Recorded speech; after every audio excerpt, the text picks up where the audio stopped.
Hi, I'm Christy Gauerke, and I'm president of the Coshocton Rotary Club. And our club is a service club, and that means that we raise money, and then we take the money that we raise and we do good things in Coshocton with it. And one of the good things that we like to do is donate books for children in second grade to read. Well, as you know, last year when you were second graders, we didn't get a chance to do that because of COVID.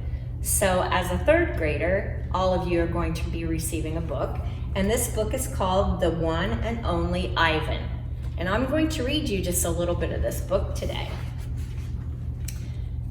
The book starts, it says, "Hello, I am Ivan. I am a gorilla. It's not as easy as it looks.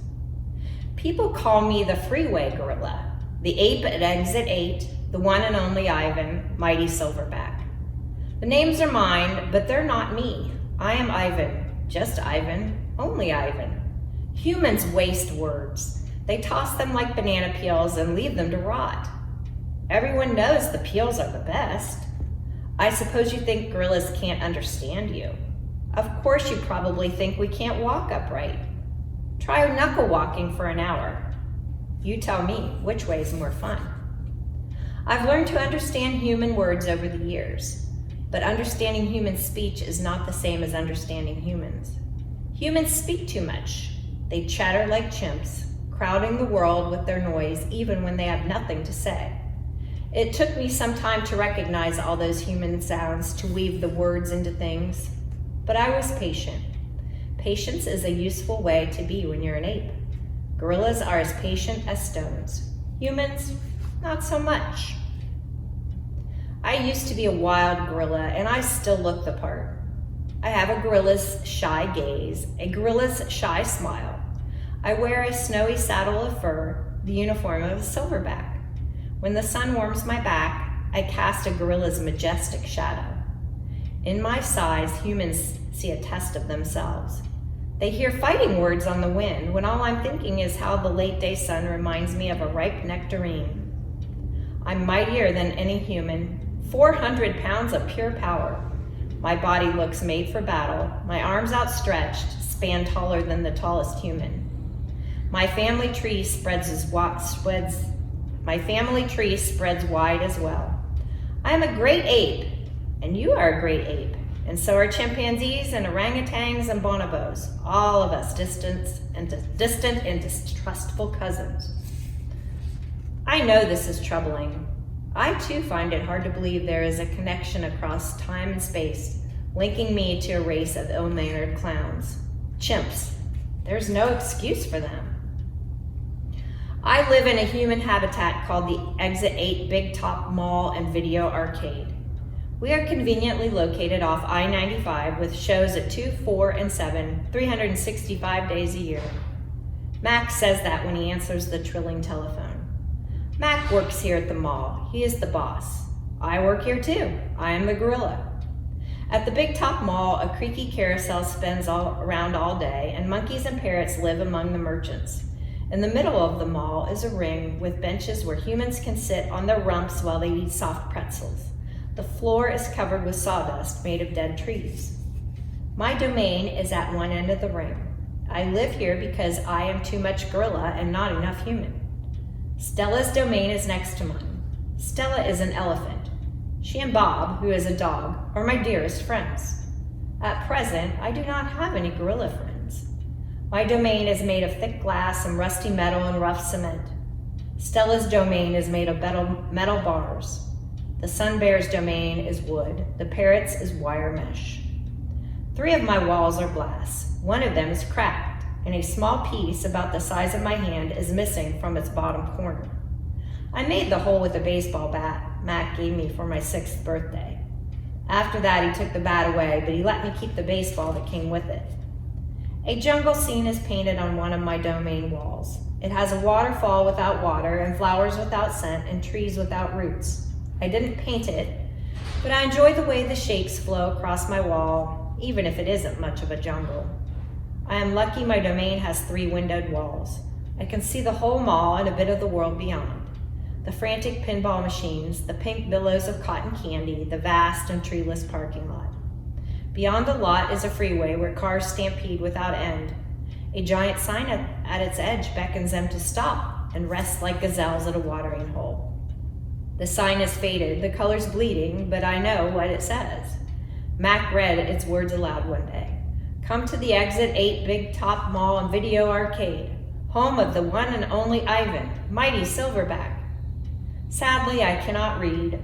Although I wish I could, reading stories would make a fine way to fill my empty hours. Once, however, I was able to enjoy a book left in my domain by one of my keepers. It tasted like termite. The freeway billboard has a drawing of Mac in his clown clothes and Stella on her hind legs and an angry animal with fierce eyes and unkempt hair. That animal is supposed to be me, but the artist made a mistake. I am never angry. Anger is precious. A silverback uses anger to maintain order and warn his troop of danger. When my father beat his chest, it was to say, beware, listen, I am in charge. I am angry to protect you because that is what I was born to do. Here in my domain, there is no one to protect. My neighbors here at the Big Top Mall know many tricks. They're an educated lot, more accomplished than I. One of my neighbors plays baseball, although she is a chicken. Another drives a fire truck, although he is a rabbit. I used to have a neighbor, a sleek and thoughtful seal, who could balance a ball on her nose from dawn till dusk. Her voice was like the throaty bark of a dog chained outside on a cold night. Children wished on pennies and tossed them into her plastic pool. They glowed at the bottom like fat copper stones. The seal, hungry one day, or bored, perhaps, so she ate 100 pennies. Mac said she'd be fine. He was mistaken. Mac calls our show the littlest big top on earth. Every day at 2, 4, and 7, humans fan themselves, drink sodas, and applaud. Babies wail. Mac, dressed like a clown, pedals a tiny bike. A dog named Snickers rides on Stella's back. Stella sits on a stool. It is a very sturdy stool. I do not do any tricks. Mac says it's enough for me to be me. Stella told me that some circuses move from town to town. They have humans who dangle on ropes, twining from the tops of tents. They have grumbling lions with gleaming teeth and a snake line of elephants, each clutching the limp tail in front of her. The elephants look far off into the distance, so they won't see the humans who want to see them. Our circus doesn't migrate. We sit where we are like an old beast, too tired to push on. After our show, humans forage through the stores. A store is where humans buy things they need to survive.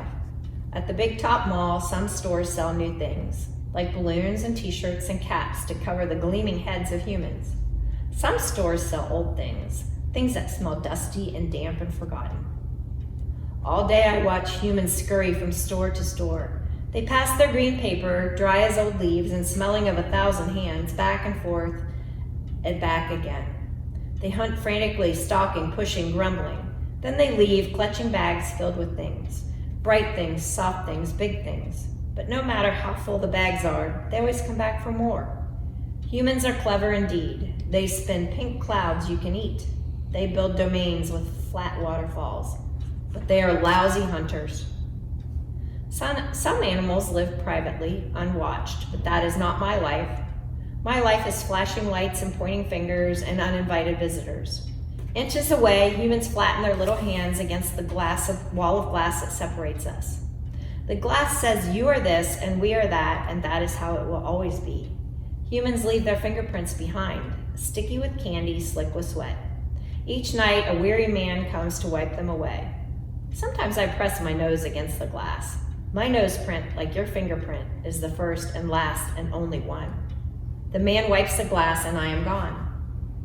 Here in my domain, I do not have much to do. You can only throw so many meatballs at humans before you get bored.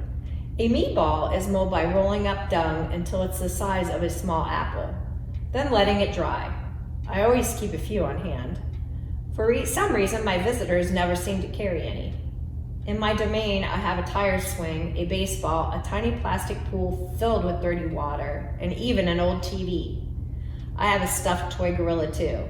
Julia, the daughter of the weary man who cleans the mall each night, gave it to me. The gorilla has empty eyes and floppy limbs, but I sleep with it every night. I call it not Tag. Tag was my twin sister's name. Julia is 10 years old. She has hair like black glass and a wide half-moon smile. She and I have a lot in common. We are both great apes, and we are both artists. It was Julia who gave me my first crayon, a stubby blue one, slipped through the broken spot in my glass along with a folded piece of paper. I knew what to do with it. I'd watched Julia draw.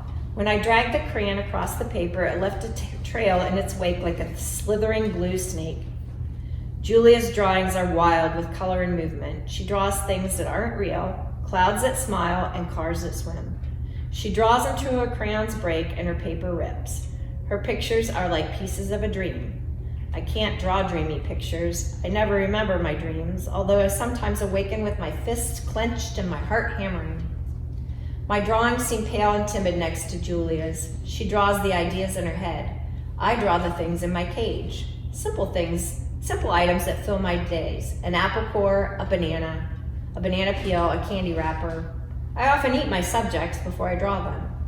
But even though I draw the same things over and over again, I never get bored with my art. When I'm drawing, that's all I think about. I don't think about where I am, about yesterday or tomorrow. I just move my crayons across the paper. Humans don't always seem to recognize what I've drawn. They squint, cock their heads, and murmur. I'll draw a banana, a perfectly lovely banana, and they'll say, "It's a yellow airplane," or "It's a duck without wings." That's all right, I'm not drawing for them. I'm drawing for me. Max soon realized that people will pay for a picture made by a gorilla, even if they don't know what it is. Now I draw every day. My work sells for $20 a piece, $25 with frame, at the gift shop near my domain. If I get tired and need a break, I eat my crayons. I think I've always been an artist. Even as a baby, still clinging to my mother, I had an artist's eye. I saw shapes in the clouds and sculptures in the tumbled stones at the bottom of the stream. I grabbed at colors, the crimson flower just out of reach, the ebony bird streaking past. I don't remember much about my early life, but I do remember this. Whenever I got the chance, I would dip my fingers into the cool mud and use my mother's back for canvas. She was a patient soul, my mother. All right, that's all I'm going to read today. So if you want to know how the book ends, you have your own copy and you can finish reading it at home.